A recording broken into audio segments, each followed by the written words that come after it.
할렐루야. 아멘. 예. 오늘 이제 지난주에 말한 것처럼 우리가 맥주 감사절을 지키고 또 헌금을 드리고 제가 공지해 드린 것처럼 오늘 드리게 되는 헌금은 부산 세로살림 교회 이제 교회를 이전하고 또 리모델링 공사를 하고 있습니다. 지금 거의 기본적인 공사는 다 끝났는데요. 그곳에 지금 우리가 헌금하려고 합니다. 맥주절이 뭐냐? 보통 제가 오늘 그래서 맥주절이 뭐예요? 라고 물어볼 것 같아서 쉽게 말하면 맥이 보리 맥자잖아요. 보리 추수하는 시기에 하나님께 감사의 예물을 드리는 거예요. 그래서 이제 이스라엘에 많은 그 보리나 밀이나 많은 추수가 있는데 보리가 제일 먼저 익는 뭐예요? 식물이고 그리고 그것을 이제 주님께 가져가서 그 첫 단을 드리면서 하나님께 물을 주시고 비를 주시고 태양을 주시고 자라게 하신 하나님께 감사의 예물을 드립니다. 한국에서는 이것이 꼭 1년의 중간쯤 됐을 때 맥주 감사절이 지켜지게 돼요. 그래서 이것은 우리가 한 해를 돌아볼 때 우리가 농사하지는 않지만 성경의 그 말씀들이 우리에게 실제가 되고 내가 또 실천하는 말씀이 돼야 되잖아요. 그래서 한 해의 절반에 하나님께서 함께 하신 은혜에 감사하는 절기로 이제 한국의 교회는 그렇게 즐깁니다. 지키는데요. 실은 우리 삶 가운데 감사가 없는 사람은 실은 배은망덕한 거죠. 우리가 개인의 삶에서도 어떤 사람이 예의 없다고 생각하냐면 우리가 마땅히 감사해야 될 일을 그냥 지나갈 때 그리고 무엇을 원하는 게 아니더라도 그 감사의 마음이 없을 때 굉장히 실은 우리가 다른 사람을 대할 때에도 참 예의가 없다라고 말해요. 실은 제가 이제 어저께 오후에 엄청 흥분이 돼 있었어요. 그래서 왜 흥분이 돼 있었냐면 택배가 온다는 문자가 저한테 온 거예요. 택배가 국제 특송 택배가 도착해서 오늘 중으로 배달이 된다고 그래가지고 굉장히 제가 흥분하고 있었어요. 국제 특송 택배가 뭐냐면 이제 책이 하나가 이제 제가 주문한 책이 이제 도착한다는 소식을 듣고 그래서 너무 제가 이것이 언제 올 것인가 그랬더니 이제 오후에 이제 왔다는 사실을 알았는데 달려가가지고 그걸 받고 싶었는데 이제 참다가 이제 밤에 8시에 이제 식사를 하러 갔다가 이제 받아가지고 이제 교회 와가지고 그 새로운 책이니까 흥분이 되잖아요. 그래가지고 그 책을 좀 앞에도 보고 뒤에도 보고 속도 보고 이렇게 보다가 한 4시간이 지나갔어요. 설교 준비를 해야 되는데 그 책 보다가 근데 그 책이 성경책이에요. 새로 주문한 성경책. 새로 주문한 성경책인데 그게 이제 제 제자 중에 한 명이 처음에 제주에 개척하러 내려올 때 제가 여러 가지 주님께 기도한 목록들이 있었어요. 그 중에 하나가 주님 제가 그 책을 누가 매달 후원해 주는 사람이 있었으면 좋겠다고 하는 목록이 있었어요. 그래서 제가 한 20가지 정도 목록을 적었었거든요. 개척하면서 필요한 것들에 대해서. 근데 그것을 주님이 지금 돌아보면 다 들어주셨어요. 그 중에 하나가 누군가가 저에게 책을 보내줬으면 좋겠습니다. 그런데 제 제자 중에 한 명이 자기가 책을 보내겠다고 전화가 왔었어요. 그러니까 그게 2005년이에요. 올해가 몇 년이죠? 2018년이죠. 그러니까 14년째 매달 보내주고 있어요. 그런 사람들이 실은 쉽지 않잖아요. 매달 저한테 한 20일쯤 되면 문자가 와요. 목사님 이번 달에 필요한 책은 뭐예요? 라고 문자가 오면 제가 이제 필요한 책을 미리 많이 생각해 놓죠. 그걸 다 달라고 하지는 않아요. 제가 읽지도 못하는 책을 쌓아둬서 제가 뭐 도서관을 하겠어요. 그렇지 않잖아요. 실은 제가 구하는 건 몇 권 정도예요. 한 권이나 두 권이나 세 권 이내의 책을 이렇게 합니다. 그래서 제가 매년 12월이 되면 책을 버리거든요. 왜냐하면 내가 10년 뒤에 읽지 않은 책은 내가 가지고 있으면 인생의 짐이 되잖아요. 여러분 10년 뒤에 그 책 안 읽을 책이면 버리세요. 그거 인생의 짐이죠. 그거 가지고 있어서 뭐 하겠어요. 평생 읽을 책 아닌 건 버리세요. 그건 인생의 짐이에요. 그리고 이삿짐이에요. 그러니까 근데 그 형제가 보낸 책은 제가 한 권도 안 버립니다.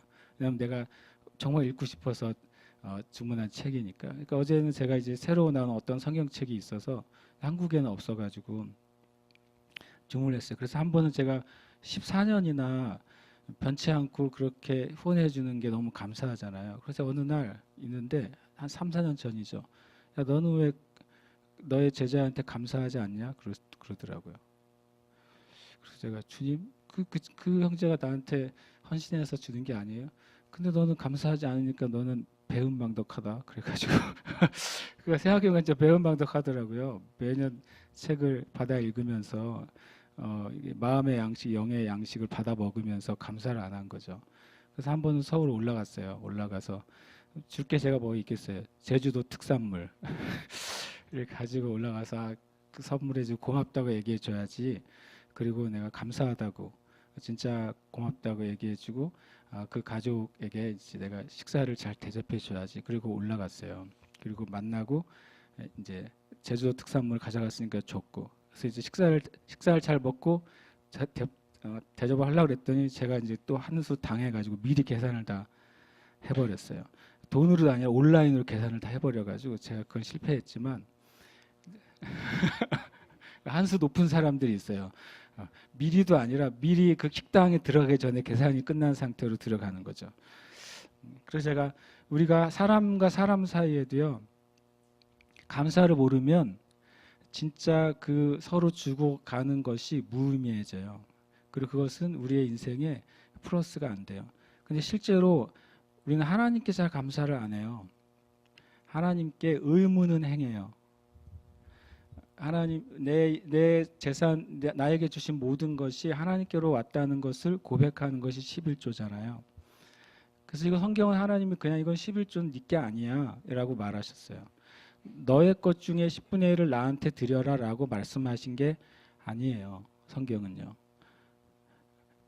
내가 너에게 준 모든 것에 11조는 그냥 내 거야 라고 말씀하셨어요. 그걸 드리는 것은 헌신도 아니고 선택도 아니고 그냥 의무예요. 의무.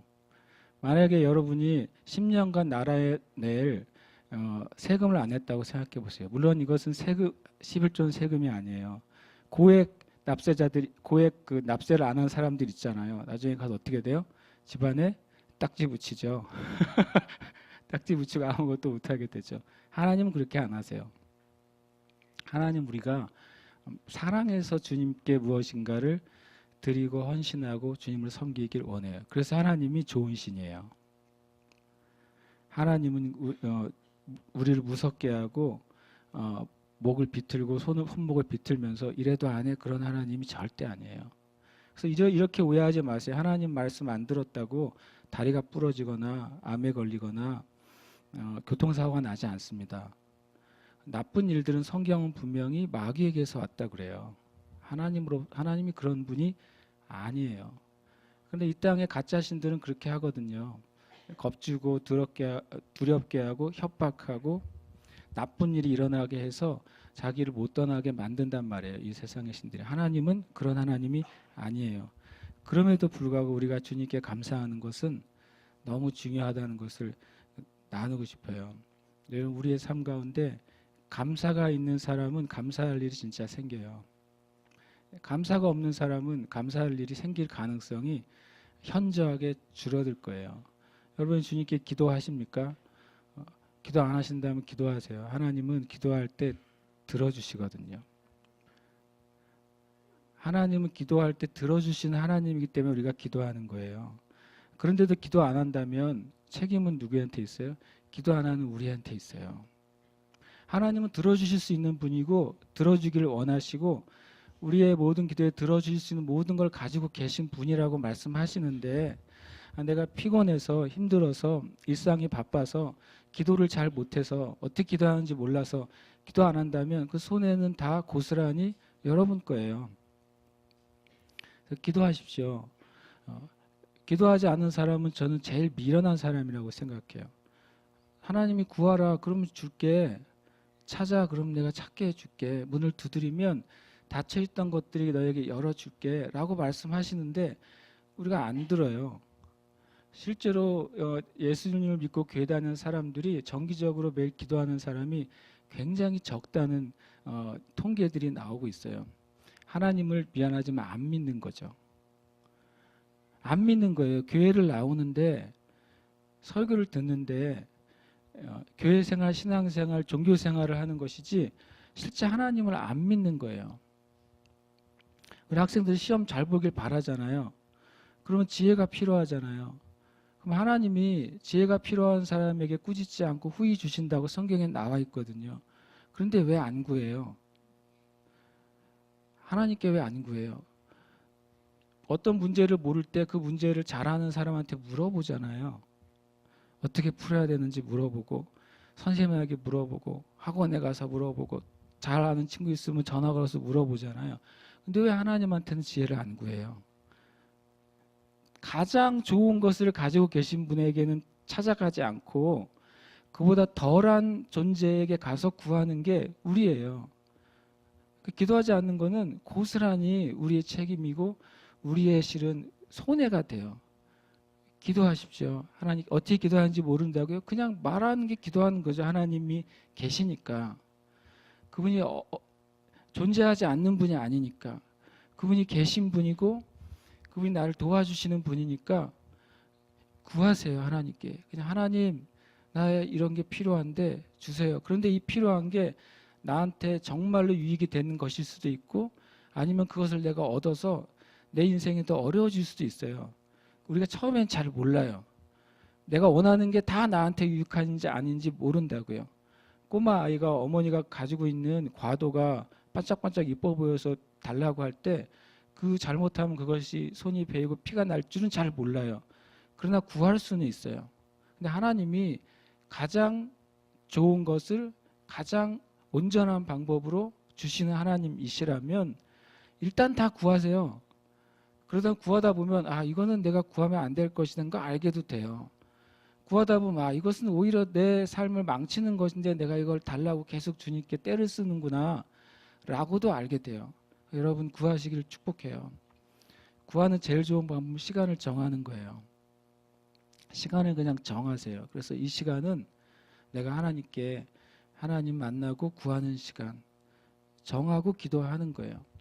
주님이 저에게 이번 주에 이렇게 이번 그 국가 구원 금식기도 이제 집회에 갔다 왔잖아요. 가서 참여하고 뭐 많이도 안 했어요. 이제 그때 7끼 금식이니까 저는 좀 하루 늦게 가서 6끼 제대로는 6끼 금식을 하는데 구하는데 정말 이 나라가 하나님 안에서 자유평화 통일되도록 자유민주주의로 통일되도록 복음으로 통일되도록 자유롭게 왕래되고 시장 경제가 이루어지고 북한에 있는 2,400만에 가까운 백성들이 해방되고 자유롭게 되도록 정말 1,500명, 2,000명 되는 크리스찬들이 모여서 일주일 내내 기도하고 주님께 부르짖었어요.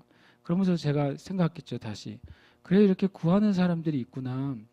우리가 뒤돌아보면 우리나라가 해방 이후에 지금까지 70년 오기까지 실제로 전쟁 바로 1시간 전까지 갔던 일들이 아주 많다는 것을 우리가 이제야 알잖아요.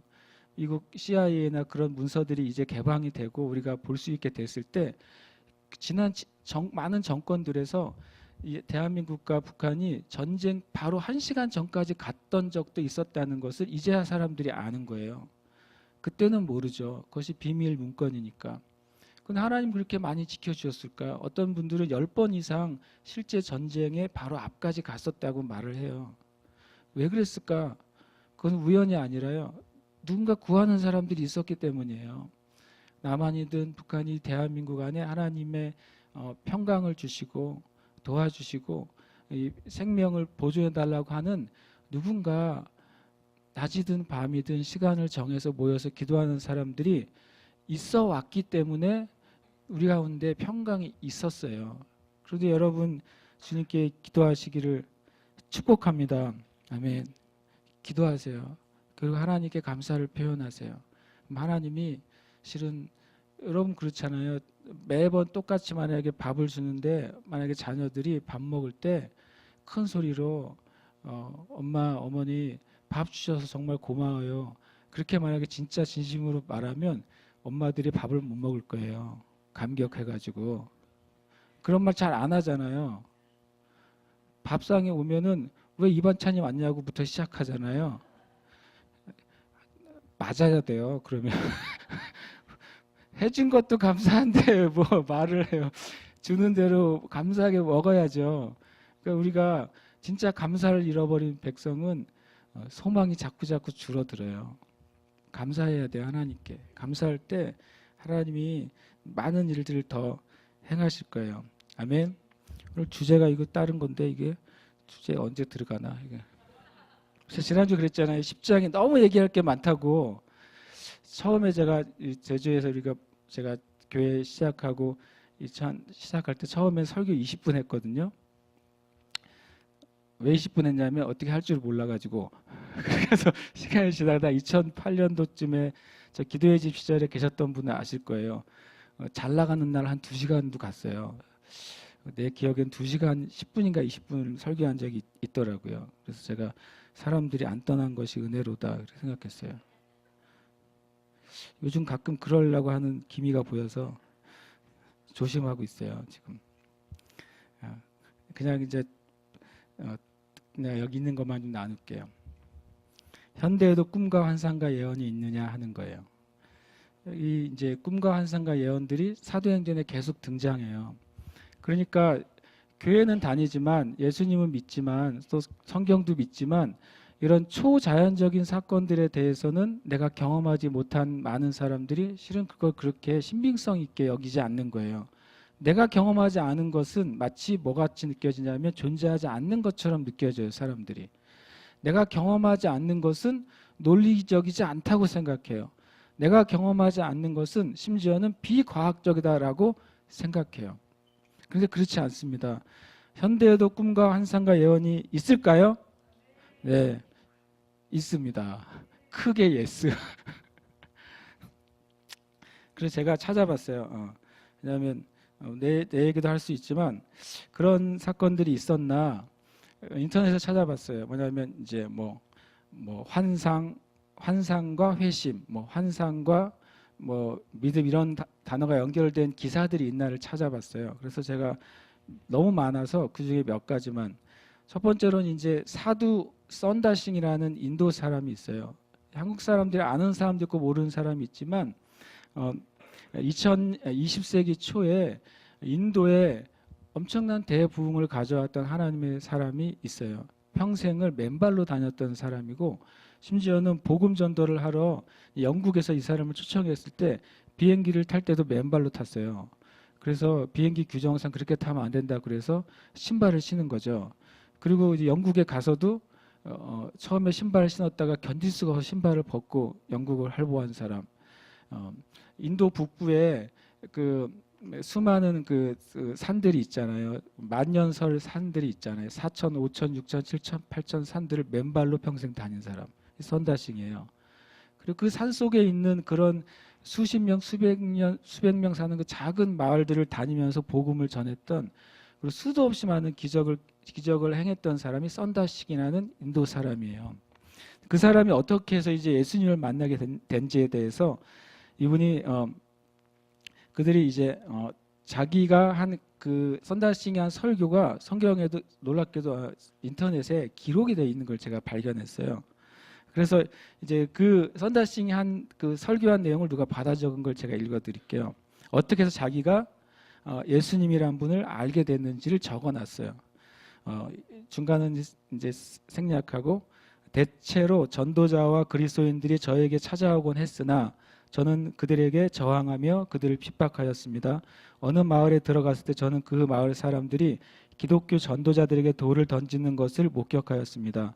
저는 기회가 있을 때마다 성경을 찢고 불태워버리곤 하였는데 아버지의 면전에서 저는 성서와 다른 기독교 서적들을 난도질하여 석유를 붓고 태워버리기도 하였습니다. 저는 이 기독교가 거짓 종교라고 생각하여 그것을 박멸하는데 제가 할 수 있는 일이라면 무엇이나 다 하였습니다. 저는 우리 민족의 종교인 힌두교에 충실한 사람이었습니다. 그러나 우리 종교의 의례와 규율을 모두 수행했는데도 저에게는 만족이나 평화가 없었습니다. 그래서 저는 모든 것을 다 팽개치고 자살할 것을 생각하였습니다. 이때 선다싱이 14살인가 15살인가 그랬습니다. 12살인가 우리나라 나이로 한 14살 15살이었던 것 같습니다. 성경을 불태운 지 3일 후에 저는 새벽 3시에 일어나 목욕 제기하고 기도를 하였습니다. 오 신이시여, 만일 당신이 계시다면 저에게 올바른 길을 보여주십시오. 그렇지 않으면 저는 자살하겠습니다. 제 생각은 만족을 얻지 못하면 새벽 5시 기차가 지나가는 철로 위에 머리를 얹고 자살하겠다는 것이었습니다. 이 세상에서 만족을 얻지 못한다면 내세에서나 그것을 얻을 생각이었습니다. 저는 계속 기도하고 또 기도하였으나 아무런 응답도 받지 못했습니다. 또 다시 평화를 얻길 바라며 30분을 더 기도하였습니다. 새벽 4시 30분. 저는 이전엔 결코 생각하지도 못하였던 것을 보았습니다. 제가 기도하고 있는 방 안에서 저는 거대한 빛을 보았습니다. 저는 불이 났는가 하여 주위를 둘러보았으나 아무것도 발견할 수가 없었습니다. 그때 이것은 어쩌면 신이 저에게 주는 응답일 것이라는 생각이 들었습니다. 그래서 기도를 하며 빛 속을 바라보자 주 예수 그리스도의 형상이 보였습니다. 그것은 영광과 사랑의 모습이었습니다. 만일 그것이 힌두교의 화신이었다면 저는 그 앞에 굴복하여 엎드렸을 것입니다. 그러나 그것은 며칠 전에 제가 모욕했던 주 예수 그리스도였습니다. 저는 이런 환상이 제 상상력에서는 나올 수 없으리라는 느낌이 들었습니다. 저는 힌두스탄어로 말씀하시는 그분의 목소리를 들었습니다. 언제까지 네가 나를 핍박하겠느냐?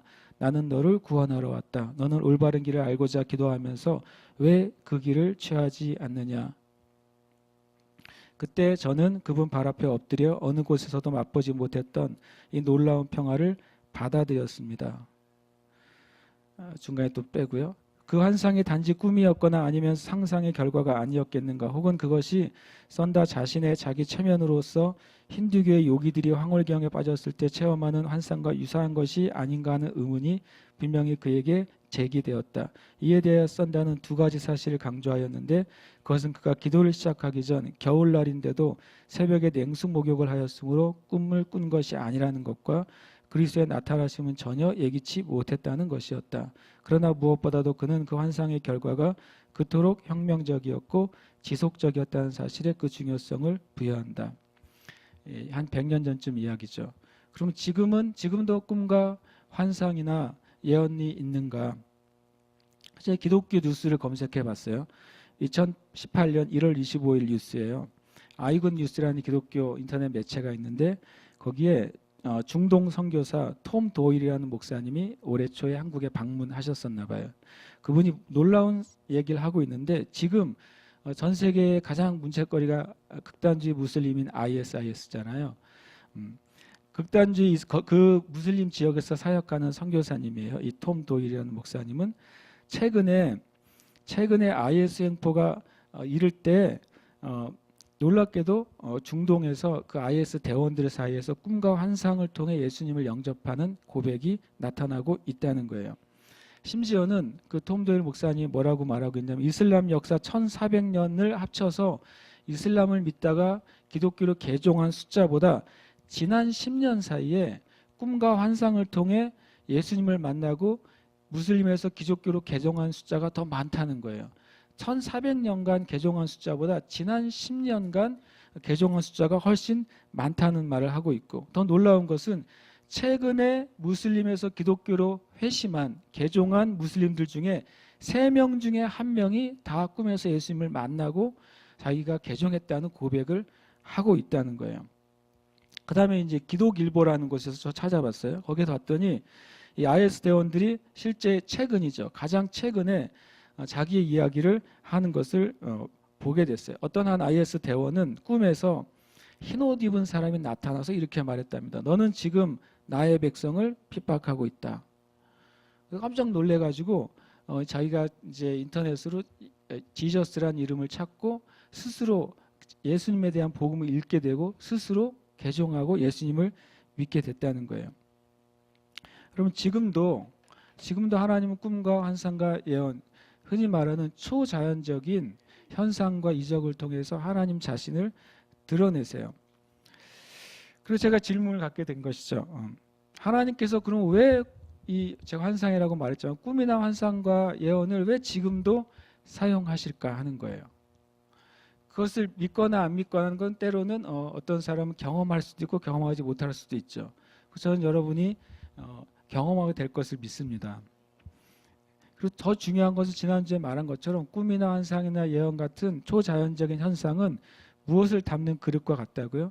하나님의 진리를 담는 그릇이나 도구지 그 자체가 하나님이 아니에요. 그 자체가 기독교도 아니에요. 그 자체가 진리도 아니에요. 꿈이나 환상과 예언을 통해서 사람들을 성경으로 인도하고 성경의 진리로 인도하고 그래서 하나님을 알게 하기 위한 하나님의 통로예요. 근데 왜 하나님께서 이렇게 초자연적인 때로는 사람들이 믿거나 안 믿거나 하는 그런 일들을 사용하셔서 지금도 일하시는가? 그게 굉장히 중요합니다. 첫 번째 이유는 뭐냐면요. 같이 함께 읽겠습니다. 시작. 하나님에 대한 지식이 없는 이들에게 다가가는 방법이에요. 하나님에서 전혀 들어보지 않는 사람들의 성경을 갖다 주면 처음으로 이해가 되겠어요? 안 되겠어요? 안 되겠죠. 심지어는 성경 자체가 없는 민족이 있어요. 아직 성경이 번역되지 않는 수많은 민족들이 있어요. 거기에 있는 사람들 똑같이 하나님이 여러분을 사랑하시는 것처럼 하나님이 사랑하시는데 그들이 하나님 만나고 구원 받아야 되는데 일단 성경을 알아야 진리를 받고 예수님을 믿을 텐데 성경 자체가 없는 민족이 수도 없이 많다는 거예요. 그들에게 어떻게 복음이 전해지겠어요? 그래서 하나님이 지금도 꿈과 환상과 예언을 사용하세요. 그래서 그들이 직접 하나님을 만나는 기회를 허락하시는 거예요. ISIS 대원들이 성경만 소지해도 어떻게 되겠어요? 목이 잘리는데 어떻게 그들이 성경을 가지고 성경을 읽어서 예수를 믿겠어요? 꿈속에서 주님을 만나고 환상만의 주님을 만난 다음에 그들이 스스로 찾아가는 거예요. 말씀을 알기 위해 예수가 누구인지 알기 위해 죄사함과 인생의 평안과 영원한 내세가 무엇인지 알기 위해 찾아가게 되고 그래서 예수님을 만나게 되는 거예요. 이것이 하나님이 지금도 환상과 꿈과 예언과 같은 초자연적인 일들을 통해서 사람들을 만나주시는 이유예요. 두 번째 이유는 뭐냐면 읽겠습니다. 현대인의 과학과 지성을 굴복시키는 방법이에요. 지금처럼 정보나 지식이 세상에 꽉 찬 때가 없잖아요. 저는 무조건 궁금한 게 있으면 그냥 일단 쳐봐요. 궁금한 게 여러분 없으세요? 난 궁금한 게 너무 많아가지고 제가 이제 책이 성경책이 자꾸 이제 가방 속에 넣고 다닐 때 열어지고 또 구겨지니까 이거를 밴드를 하려고 이렇게 딱 밴드를 하나 구해서 끼웠는데 거기에 어떤 영어 단어가 하나 있는 거예요. 미피라고. 그런데 이제 궁금하잖아요. 무슨 뜻인지. 안 궁금하세요? 밴드를 했는데 그 밴드에 글씨가 써 있어요. 미피가 무슨 뜻이야? 찾아봤더니 엄청 안 좋은 뜻이더라고요. 그거 냅다 그걸 버렸죠. 요즘은 궁금한 거는 찾아보면 다 나와요. 그래가지고 제가 우리 하소들이나 디모데들 입고 다니는 옷에 문장이 많이 있잖아요. 전 지나가는 사람이 뭐 써 있으면 궁금해 쫓아가면서 읽어요. 이게 무슨 뜻이지? 근데 무슨 뜻인지 단어를 모르겠는 게 있으면 쫓아가면서 찾아봐요. 그럼 대부분 10 중에 8은 안 좋은 뜻이에요. 어떤 아주 그냥 아름답게 생긴 자매가 이쁜 티를 입고 가는데 앞에 배에 뭐가 글씨가 써 있었어요. 뭐라고 되어 있는지 아세요? 이 배 안에 나의 아기가 있다 이렇게 써 있어요. 그걸 멋있게 입고 다니는 거예요. 이 안에 나의 배가 아니라 이 안에 너의 아기가 있다라고 써 있는 거예요. 그래서 저걸 생각도 없이 입고 다니는구나. 그래서 궁금해하세요. 궁금해야 엉뚱한 짓을 안 하죠. 미국 사람들이 보면은 황당할 거 아니에요. 한국 사람들은 저런 옷을 입고 다니네. 또 베트남이나 그런 데 가면은 엉뚱한 걸 사람들이 입고 다녀요. 여기 뭐 짜장면집 광고가 있는 옷을 입고 다녀요. 우리가 보면 막 웃기잖아요. 자기네들은 한국 패션인 줄 알고 입고 다녀요. 궁금해하세요. 그런데 현대인들이 이렇게 과학과 지성이 엄청 발달돼 있어서 자기가 다 아는 줄 알아요. 자기의 판단이 다 옳다고 생각하고 자기가 들은 정보가 맞다고 생각해요. 여러분은 안 그러세요? 다 그래요. 누구나 다 자기가 잘한다고 생각해요. 근데 그것을 하나님이 굴복시키는 방법이 한 가지인데 그게 뭐예요? 바로 초자연적인 현상이에요. 전혀 자기가 생각하지 못했던 꿈과 환상과 예언이 나에게 임할 때 뭐가 흔들리기 시작해요? 생각하지 못했던 일을 당하면 사람들이 어떻게 돼요? 동공지진이 일어나죠. 눈이 떨리면서 이것이 정말 사실인가 거짓인가. 하나님이 왜 초자연적인 일을 지금도 사용하시고 계시고 하셔야만 하는가. 우리가 갖고 있는 아주 나쁜 성질, 내가 지성적이고 내 생각이 옳다고 하는 것을 지금 깨트리기 전에는 진리가 우리 안에 들어올 수가 없어요. 너무 두꺼워가지고 그게 잘 안 깨져요. 그런데 그것으로 도저히 이해할 수 없는, 그러나 내가 부정할 수 없는 일이 나에게 일어날 때 우리는 우리의 지식보다 초월해서 계신 그 하나님을 그제서야 인식하기 시작하는 거예요. 사람들이. 그 다음에 세 번째로 주님이 환상과 이런 초자연적인 일을 사용하시는 방법은, 읽겠습니다. 시작. 하나님이라는 사실을 부정하지 못하게 하는 방법이에요. 사도 바울이 사울이었을 때 다메섹에서 예수님을 만나서 나는 네가 핍박하는 그 예수다라고 듣는 순간 이제는 뭘 어떻게 할 수가 없어요. 부정할 수가 없는 거예요. 하나님에 대해서, 예수님에 대해서 도저히 부정할 수가 없어요. 왜냐하면 내가 들어버렸으니까. 내가 들어버렸기 때문에 그래요. 그래서 성경에서 성령님이 임하시면 왜 꿈과 환상과 예언의 일들이 교회 안에 나타나기 시작하는가.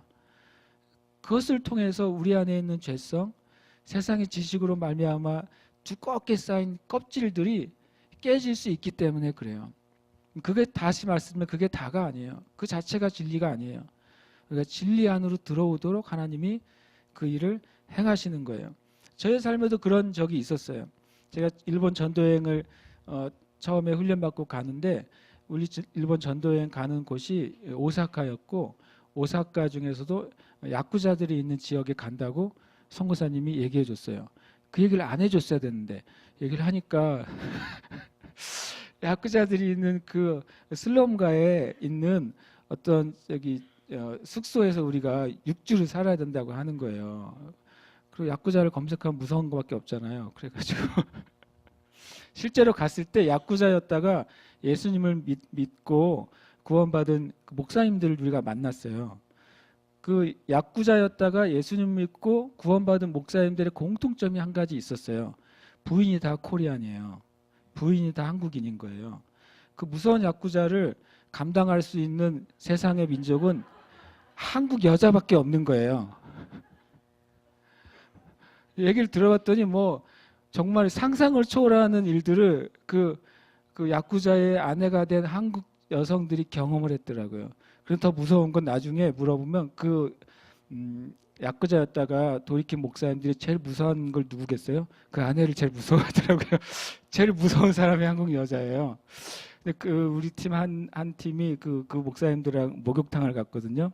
갔다가 막 서로 얘기하면서 웃으면서 갔다가 목욕탕에 들어가는 순간 나올 때까지 한마디도 못했대요. 왜냐하면 탈의실에서 옷을 벗는 순간 그렇게 오냐하던 목사님이 목에서부터 발까지 용 2마리가 있는 거예요. 온몸을 휘감은 용 2마리가 목에서 발목까지 3주 걸린대요. 그거를 하는데, 전신 문신을 하는데. 그때가 이제 20년 전이니까요. 20년 전이 뭐예요? 20년 전이죠. 근데 그런 분들을 그걸 떠나서 그런 야쿠자들이 있는 그곳에 간다고 그러니까 제 마음에 어떤 두려움이 들어왔나 봐요. 마귀는 우리 가운데 어떤 사건이나 계기나 어떤 일이 있을 때 우리 안에 들어와요. 마귀가 귀신이 들어온다는 게 아니라 우리 안에 어떤 것을 넣어줘요. 근데 제 안에 그 두려움이 있었나 봐요. 주님이 그것을 어떻게 해결해 주셨냐면, 기도를 하는데 내 안에 그 두려움이 있다는 것을 자꾸 느꼈어요. 전도여행을 준비하는 전에. 그래서 주님, 이 두려움에서 제가 벗어나고 전도여행 가고 싶습니다 라고 기도했어요. 이것이 내 안에 있는 죽음에 대한 공포가 내 안에 제거되기를 내가 원합니다 라고 기도했어요. 근데 제 안에 기도할수록 그게 스물스물 더 들어오는 거죠. 가서 누가 나 죽인다는 사람이 없는데도 그 공포는 살살살 들어오는 거예요. 그래서 이제 그 잠을 자는데 꿈속에서 정말 무슨 만화 같은 꿈을 꾸게 됐어요. 꿈속에 제가 있는데 몇몇의 사람들이 오더니 저한테 물어보더라고요. 너 예수님 믿을래 죽을래 그러는 거예요. 정말 만화 같죠. 제 꿈속에서 감사하게도 저 예수님을 믿겠어요. 부인할 수가 없어요. 자고 말했어요. 근데 꿈속에서 저를 얇은 철사줄로 목을 매달았어요. 근데 꿈속에서도 그 느낌이 오는 거죠. 목이 조여지는 느낌이. 막 얇은 철사줄을 매는데 목이 조이는 느낌이 사람이라는 게 있잖아요. 꿈속에서 너무 괴로운 거예요. 근데 문제는 제가 안 죽더라고. 괴로운데 안 죽으니까 더 괴롭더라고요. 그러니까 이제 제가 안 죽으니까 그 누군가가 얘가 안 죽네 그러더니 다시 그걸 풀어주고 제 입을 억지로 벌리고 어떤 독처럼 느껴지는 시커먼 걸 제 입에 억지로 밀어 넣었어요. 그러니까 꿈속에서 배가 막 요동을 하면서 무엇인가를 내가 토해내면서 꿈을 꿨는데 정말 이만큼의 주먹만한 검은 피를 토해내면서 제가 꿈이 깼어요.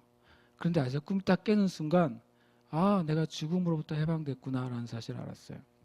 그래서 제가 그 밤에 그 꿈을 깨면서 주님께 기도했죠. 주님, 제가 마치 내 속에 있는 죽은 피와 같이 아주 작은 죽음에 대한 공포, 내가 어떻게 사고나고 잘못되고 해를 받고 그렇게 될까 봐 하는 공포, 그런 것들로부터 저를 해방시켜 주셔서 감사해요.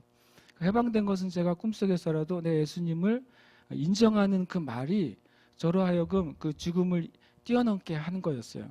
그러니까 저의 삶에서도 이렇게 꿈이나 환상과 어떤 초자연적인 현상이죠, 일종의. 그런 것을 통해 하나님을 더 알게 된 계기들이 여러 번 있어요. 한 번은 또 제가 기도하는데 회개하는데 내 죄가 어떤 식으로 씻어지는지에 대해서 제가 궁금했어요. 주님, 제가 기도할 때 내가 회개하면 주님 나를 용서해 준다는 걸 내가 믿는데 나는 그 죄를 또 짓는 거예요. 제가 괴로운 거예요. 너무. 주님, 제가 분명히 회개했고 제 마음에 하나님이 내 죄를 용서해 준다는 사실이 믿어지는데 왜 주님 나는 그 죄를 또 지을까요? 이러면 내가 이 문제를 어떻게 해결할까요? 나는 계속 더러운 것을 계속 뱉어내니 이걸 내가 어떻게 해결할 수 있습니까? 라고 되게 너무 그것 때문에 괴로웠던 시절이 있었어요. 그때 또 이제 그런 시절 즈음에 주님이 꿈을 하나 그건 꿈이 아니라 기도할 때 그림을 하나 보여주셨어요. 그렇게 보면 그건 일종의 작은 환상이 될 수 있겠죠. 그것을 이제 주님 내가 그날 좀 씨름을 하게 됐어요. 내가 지었던 죄를 또 짓는 것, 그럼 또 회개하고 또 회개하고 또 회개하는 것에 대해서 내가 너무 괴로운 거예요, 내 마음이. 그래서 주님, 이걸 좀 해결하고 싶습니다라고 기도하는데 주님이 기도하고 있는데 제 마음에 하얀 색이 보이더라고요. 뭔가 보이면 기도하다가 느껴지면 거기 집중을 하세요. 근데 하얀색이 뭐였냐면 변기였어요. 하얀색 변기. 변기를 주님이 보여주시더라고요. 그러니까 뭔가 보여주시면 그 기도하다가 뭐 해야 돼요? 질문해야 돼요. 주님, 이게 뭐예요? 라고 질문하면 돼요. 그래서 제가 기도하면서 주님, 이 변기가 뭐예요? 그래서 주님이 뭘 보여주냐면 제가 뭔가를 몸에 불필요한 것을 쌀 거 아니에요. 그것이 쌀 때마다 변기를 내리는 거죠. 그럼 어떻게 돼요? 다시 쫙 빨려나가고 깨끗해져요. 또 거기에 쌓으면 또 물을 내리면 또 깨끗해요. 주님이 그걸 보여주더라고요. 나는 네가 회개할 때마다 나는 너를 완전히 깨끗하게 한다. 회개하는 걸 두려워하지 마라. 네가 회개할 때마다 나는 너를 깨끗하게 하고 너를 다시 회복시켜주고 나는 너를 고쳐가고 있다고 저희에게 말씀해 주셨어요. 그러니까 제가 어떤 문제에 대해서 고민하면서 주님, 내가 이것을 해결하고 싶다고 기도할 때 제가 아직 그것을 다 이해하지 못할 때, 성경의 진리를 다 이해하지 못할 때, 기도할 때 주님 보여주신 그 그림은 제가 성경을 이해하는 문을 열어주신 거예요. 그래서 정말 예수 안에 있는 자에겐 결코 정죄함이 없다. 결코 정죄함이 없다는 말을 제가 다시 보게 되고 이해하게 된 것이죠. 여러분, 우리의 삶 가운데 하나님은 지금도 여러분에게 전능하신 하나님이세요. 하나님 지금도 인간의 이성과 인간의 수준과 인간이 가지고 있는 어떤 것을 더 초월하여 계신 신이세요. 그래서 그분의 방법으로 여러분을 만나 주실 거예요. 최고의 방법은 말씀을 통해 만나는 거예요. 그러나 우리가 언약할 때 그리고 또 더 우리의 믿음이 강해지고 하나님 말씀하신 것을 이루시기 위해서 그 일을 계속 하실 겁니다. 아멘. 환상의 분별과 순종에 대해서 좀 제가 나누려고 해요.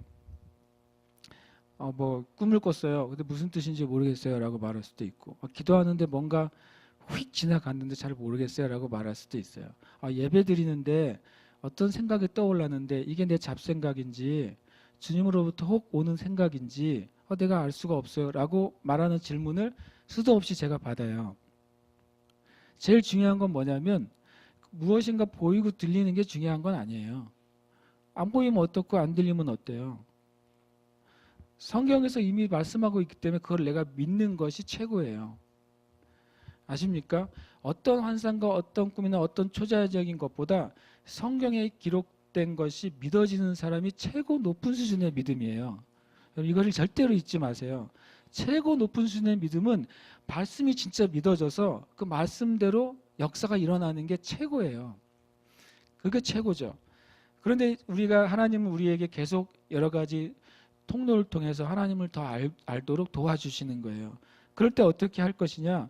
환상이 뭔가 임할 때, 초자연 것이 임할 때 순서들이 있다는 것을 성경 전체를 통해서 좀 알아볼 수가 있어요. 첫 번째로 대부분은 보이기 시작해요. 가장 기본적인 단계예요. 뭔가를 제일 쉬운 것은 꿈에서 어떤 걸 보기도 하고 또 기도할 때 보이기도 하고 또는 어떤 보이는 것이 많은 것 가운데, 왜냐하면 제일 사람의 감각기관 중에 많은 정보가 어디로 들어와요? 눈으로 들어와요. 그런데 눈을 감아도 우리는 보고 있잖아요. 여러분 눈을 감고 어떤 사람을 떠올려 보시면 그 사람 얼굴 보여요? 안 보여요? 보이죠. 인간에게만 그런 놀라운 상상력을 하나님이 주셨어요. 그리고 눈을 감고 뭔가 복잡한 생각을 해도 그것들을 우리는 보고 있어요. 나의 이 육신의 눈은 감았음에도 불구하고 마음의 눈이 있는 거예요. 우리의 삶에. 그래서 그것이 우리는 스스로 상상력이라고 말하지만 그것은 영의 한 가지 기능이에요. 영적인 존재만 그런 상상력을 발휘할 수 있는 거죠. 그래서 하나님이 우리의 영에 말씀하실 때 많은 경우에 보이는 것부터 시작을 하게 돼요. 성경에 보면 창세기 28장에 야곱이 형 에서가 자기를 죽이려고 했을 때 피해서 도망갑니다. 도망가다가 이제 한 곳에 이르러요. 나중에 그 장소가 뭐가 되냐면 베델이 되죠. 그 사막 가운데, 광야 가운데 돌을 베고 잘 때 꿈을 꾸게 되는데 첫 번째는 보이게 돼요. 뭐가 보이냐면 사다리 하나가 보이는 거예요. 사닥다리 하나가 눈에 보여요. 사닥다리를 가만히 보고 있자니까 사닥다리가 엄청 긴 거예요. 사닥다리가 계속 올라가는 거예요, 하늘로. 거기 뭐라 하냐면 또 본직이라고 돼요. 사닥다리가 쭉 하늘 끝까지 연결되어 있는 것을 보게 돼요. 뭔가를 다시 말씀드리면 뭔가가 나에게 느껴지면 거기에 좀 집중을 하세요. 그럼 그것이 어떻게 돼요? 이게 확장이 돼요. 그래서 사닥다리가 하늘 끝까지 있는 것을 야곱이 꿈속에서 보게 됩니다. 그래서 그 사닥다리를 계속 보고 있다 보니까 사닥다리 주변으로 뭐가 왔다 갔다 하는 것을 야곱이 꿈속에서 보게 돼요. 그게 뭐예요? 천사들이죠. 천사들이 사닥다리 위로 오르락내리락 하면서 무엇인가를 전달하고 가져내려고 하는 것을 보게 돼요. 또 확장이죠. 그리고 또 그 천사들을 보다 보니까 꼭대기에 누군가가 계신 것을 보게 돼요. 뭘 보게 되죠? 하나님이 거기 계신 것을 보게 돼요. 그 다음에 그렇게 보고 있다니까 뭐를 하게 돼요? 하나님의 음성을 듣게 돼요. 어떤 초자연적인 첫 번째는 어떤 감각으로 느끼게 되고 두 번째로는 어떤 메시지로 그 다음에 오게 돼요. 들리는 음성일 수도 있고 깨달아지는 음성일 수도 있고 라고 느껴지는 것일 수도 있지만 뜻을 이해하는 것, 그것을 이제 들린다고 제가 표현을 하는 거죠. 하나님이 약속을 하신단 말이죠. 하나님이 7가지 언약을 야곱에게 그 보좌로부터 하십니다. 그걸 듣게 돼요. 그런데 이제 야곱이 꿈에서 깹니다. 깨고 나서 어떻게 돼요? 꿈에 깨고 나서 이해하기 시작해요. 내가 이 광야 가운데 두려움 가운데 나를 죽이려고 하는 형을 피해서 도망가고 있지만 놀랍게도 아버지 이삭과 함께 하셨던 하나님이 나에게도 함께 계시는구나라는 사실을 이해하게 돼요. 이것이 광야지만 아무것도 없는 광야지만 여기에 하나님이 계시는구나라는 사실을 이해하게 돼요. 그 내가 밤에 꾼 꿈을 통해서 하나님이 함께 계신다는 사실, 그분이 살아계시다는 사실을 이해하게 되니까 그 다음에 뭐 하게 되냐면 이 야곱이 순종하기 시작해요. 내가 주님이 나와 함께 하시는 약속을 이루신다면 하나님은 나의 하나님이 될 것입니다. 이 메마른 광야 장소는 하나님의 집이 교회가 될 것입니다. 그리고 나는 하나님께 평생 나의 10분의 1을 드리는 그 언약을 지키겠습니다라고 하는 순종의 고백을 하게 돼요. 그리고 20년이 지난 다음에 다시 야곱이 그 장소로 돌아오는 것이 성경에 기록되어 있어요. 그리고 그것이 어떻게 돼요? 본 것이 어떻게 돼요? 성취돼요. 하나님으로부터 온 초자연적인 것은 이 5가지 사이클을 꼭 기억하셨으면 좋겠어요. 어떤 영적인 감각 또는 마음의 감각, 깨달음으로 무엇인가를 주님 우리에게 메시지를 주십니다. 그때 무엇을 구해야 되냐면 이해를 구해야 돼요. 무슨 이해를 구해야 돼요? 말씀을 통한 이해를 구해야 돼요. 이게 무슨 뜻인지를 구해야 돼요. 그래서 우리는 평소에 말씀을 읽어야 돼요.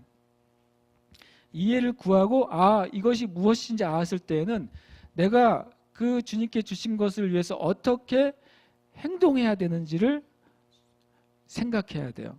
어떻게 반응해야 될 것인가. 그것을 성경은 순종이라고 그래요. 고넬료도 환상을 봐요. 환상 가운데 천사를 방문을 받아요. 그리고 천사의 메시지가 전해져요. 그죠? 처음엔 천사를 받고 그 다음에 천사의 음성을 들었어요. 그리고 그 메시지를 들었어요. 그리고 이것을 이해했어요. 내가 그동안 하나님께 기도하고 했던 것에 대한 어떤 하나님의 응답이구나. 그리고 내가 정말 궁금해했던 진리에 대해서 들을 수 있는 기회로구나. 그래서 주저하지 않고 어떻게 돼요? 순종합니다. 자기 신실한 두 종과 그들을 보호하기 위해서 또 베드로를 데려오는 동안 보호하기 위해서 군인을 함께 딸려서 3명을 보내는 거예요. 그리고 그 베드로가 돌아와서 그 꿈과 환상대로 어떻게 돼요? 성취되죠. 고넬료와 모든 집안 사람들이 성령의 세례를 받게 되고 놀라운 역사가 시작돼요. 베드로 편에서 보면 베드로가 기도할 때 환상을 보죠. 하늘로부터 내 모퉁이가 묶여진 보자기가 내려오고 그 안에 정말 베드로가 볼 수 없는 일이 벌어지는 거죠. 왜 볼 수 없냐면 더러운 것만 있는 게 아니라 섞여 있었다고 말하는 거죠. 더러운 것과 정결한 짐승들이 막 섞여 있었어요. 최악의 상태죠. 그런데 하늘의 음성은 뭐예요? 들리잖아요. 처음에 봤다 그 다음에 들립니다. 잡아먹으라라고 말합니다.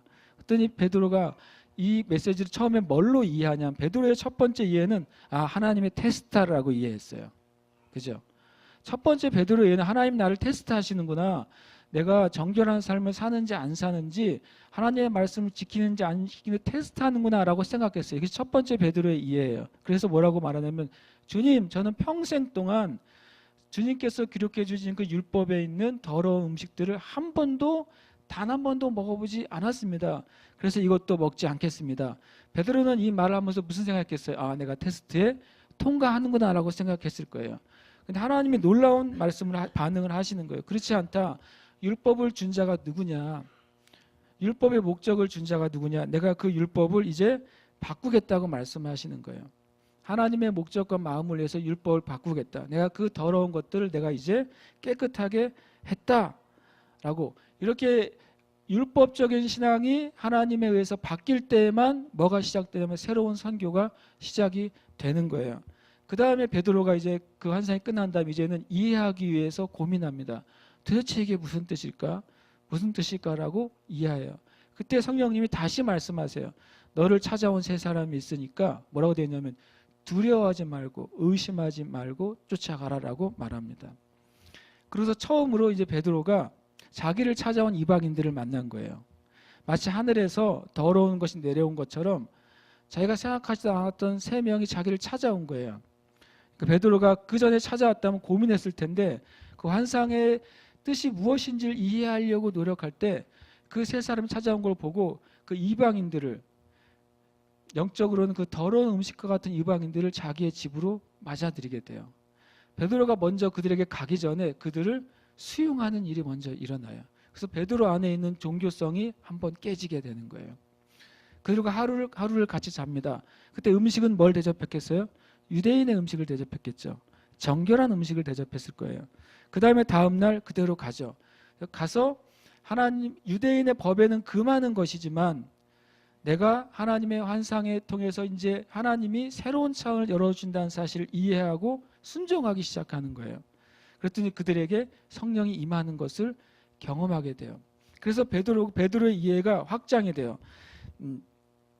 35절에 보면 이런 말을 합니다. 34절 35절에 보면 베드로가 입을 열어 말하되 내가 참으로 하나님은 사람을 외모로 보지 아니하시고 각 나라 중 하나님을 경외하며 의를 행하는 사람은 다 받으시는 줄 깨달았도다라고 말하는 거죠.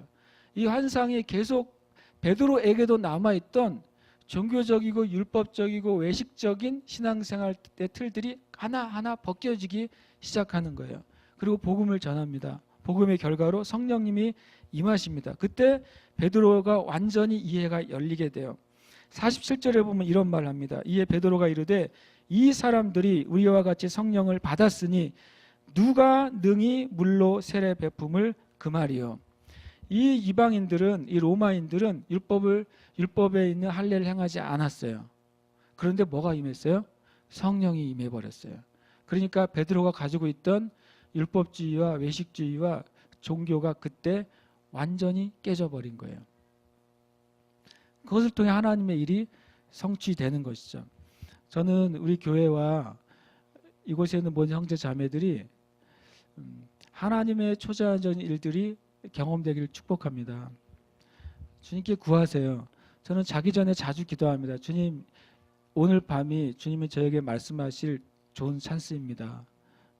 저에게 말씀해 주세요. 제가 깨닫지 못한 죄가 있다면 꿈속에서 깨닫게 해주시고, 그리고 제가 이해하지 못했던 주님의 뜻이 있다면 꿈속에서 저에게 보여주세요. 그리고 제가 주님의 길을 갈 수 있게 해주세요. 저는 자기 전에 그 기도를 자주 해요. 실제로 자주 하고, 그래서 실제로 자주 꿈을 꿔요. 이번 주에도 많은 꿈을 꿨고 자다 일어나서 다시 기록했어요. 그 꿈을 여러분에게 말씀드릴 수는 없어요. 이건 주님 저에게 개인적인 어떤 것을 깨닫게 하시고 저를 돌이키시게 하기 위한 꿈이에요. 그리고 이번 주에 기도하는데 주님이 이런 메시지를 저에게 하나 주셨어요. 너의 1분이 너의 삶 전체를 바꿀 수 있다 라고 말씀하셨어요. 이게 무슨 뜻이에요? 제가 주님께 물었어요. 기도할 때 그런 메시지가 와서. 그랬더니 주님이 이렇게 말씀하셨어요. 저한테.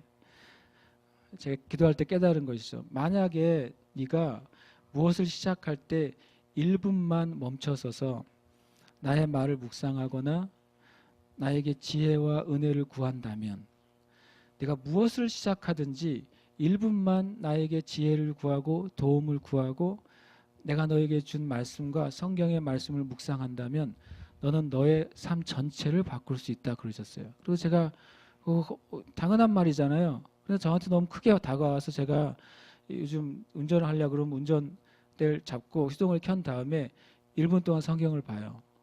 다시 보고 기도해요. 주님, 저에게 은혜를 주세요. 내가 나의 연약한 것들이 강해지게 해주시고 지혜를 주시고 주님, 제가 주님의 뜻에 순종하는 사람이 되게 해주세요. 그리고 또 그전에 그런 기도 안 하다가 요즘 이런 기도를 하게 됐어요. 주님, 제가 싹군 목사가 되지 않게 해주세요. 왜 그랬냐면 이번에 그 금식 집회 끝나고 마지막 날 이제 가서 어머니 집에 가서 자고 아침에 이제 어머니랑 같이 찬양 부르고 기도해주고 이제 제가 그래도 목사니까 기도하시라고 해서 기도를 제가 하고, 그래서 저는 어머니니까 어머니 기도를 받았잖아요. 어머니 기도해주세요 그랬더니 어머니가 뭐라고 하는지 아세요? 주님, 우리 아들 고 목사가 싹군 목자가 되지 않게 해주세요. 너무 직설적으로 말씀하셔가지고 내가 네 주님, 그래서 저는 이제 그날 제가 싹군 목자가 되지 않게 해주세요라고 이제 저는 이제 어머니가 그렇게 기도하시니까 제가 기도하게 됐어요. 제가 이제 깨달았죠. 내가 무슨 일을 하든지 어쨌든 그것이 1분이든 2분이든 30초든 내가 주님을 의지해야 되겠다. 더욱더 여러분 그렇게 하시길 축복합니다. 사업하시는 분들을 누굴 만날 때 1분 일찍 가서 그 자리에 앉아서 주님이 만나는 이 자리가 복된 자리가 되게 해주시고 좋은 관계가 되게 해주시고 주님 은혜를 베푸신다면 주님 복음이 전해질 수 있는 기회가 되게 해주세요. 어느 자리에 앉아서도 이렇게 1분씩 여러분 드리게 되시길 축복해요. 저도 계속 훈련합니다. 물론 우리가 항상 기도해야죠. 항상 찬양해야죠. 그런데 또 내가 어떤 목적과 의지를 가지고 드릴 때 하나님은 거기에 또 은혜를 베푸시는 거예요. 그런 삶 우리가 살게 되기를 축복합니다. 우리 함께 이 시간 기도하십시다.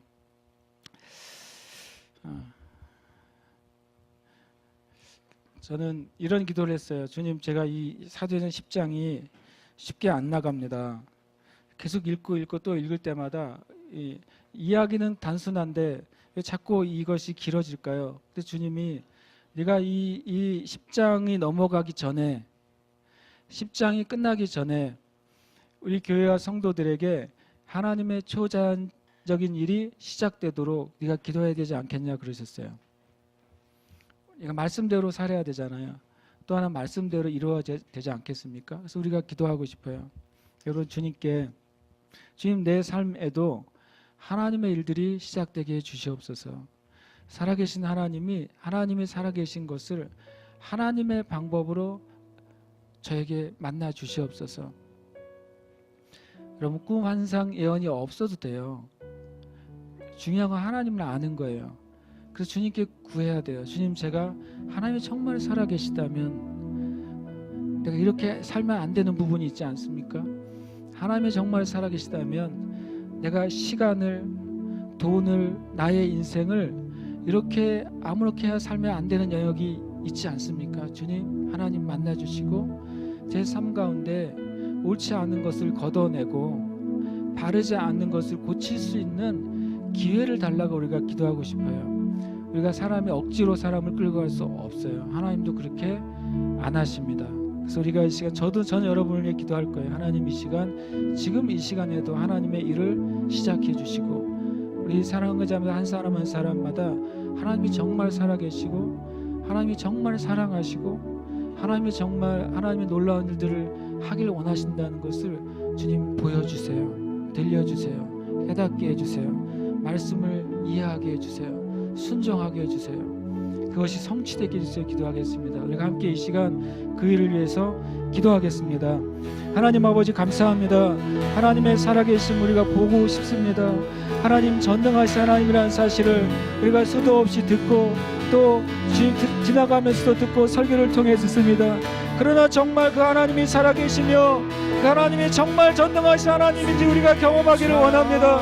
정말 그 하나님의 사랑이 나를 향해서 변치 않으시고 나를 끝까지 부르고 계시고 지금도 나를 찾고 계시고 지금도 나를 향해서 살아오고 계심을 우리가 알게 되기를 원합니다. 성령 하나님, 이 시간, 지금 이 시간 말씀하여 주시옵소서. 지금 이 시간 보여주시옵소서.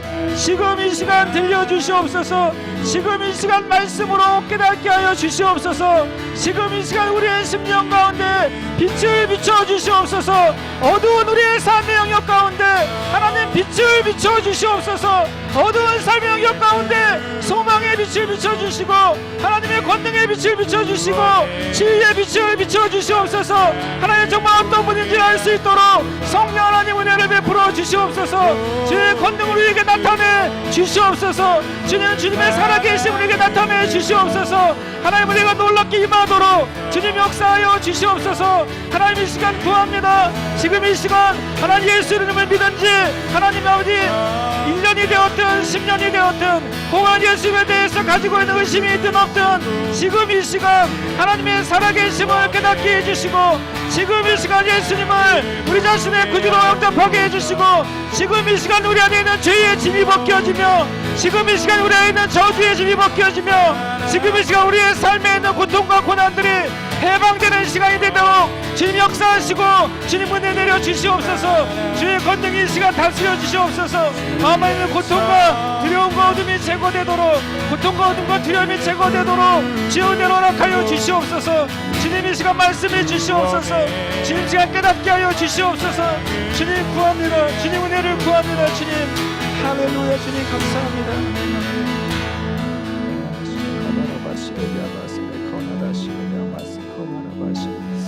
우리가 주님 앞에 우리의 손을 좀 앞으로 좀 주님을 향해서 우리가 내밀었으면 좋겠습니다. 두 손을 내밀고 우리가 기도하기를 원합니다.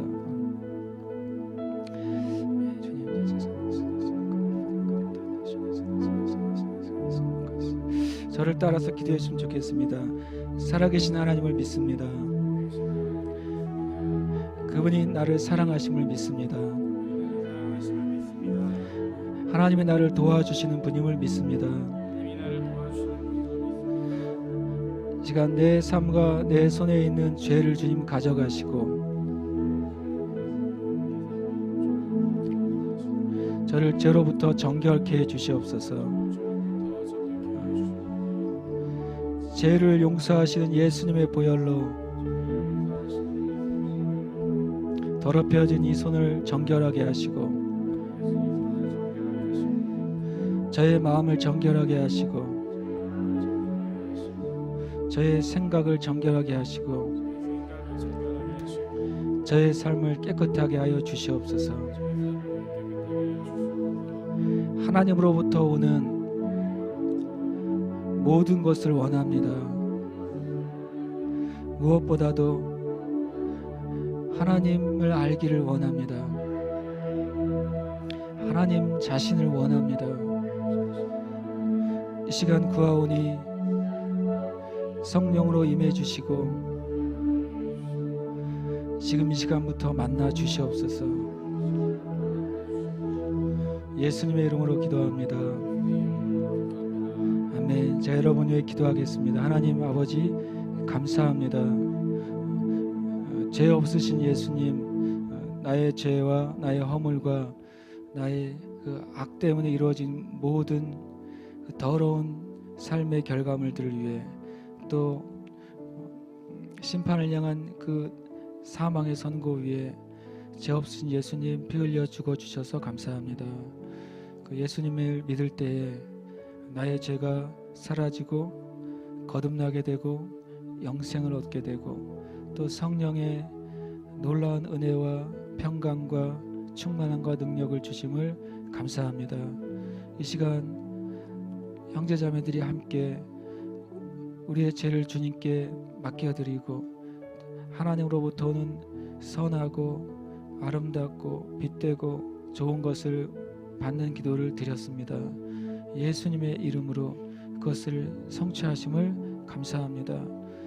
우리 안에 누구에게도 말할 수 없는 어둠과 두려움과 죄와 아픈 것들이 우리 안에 숨겨져 있는 것이 있습니까?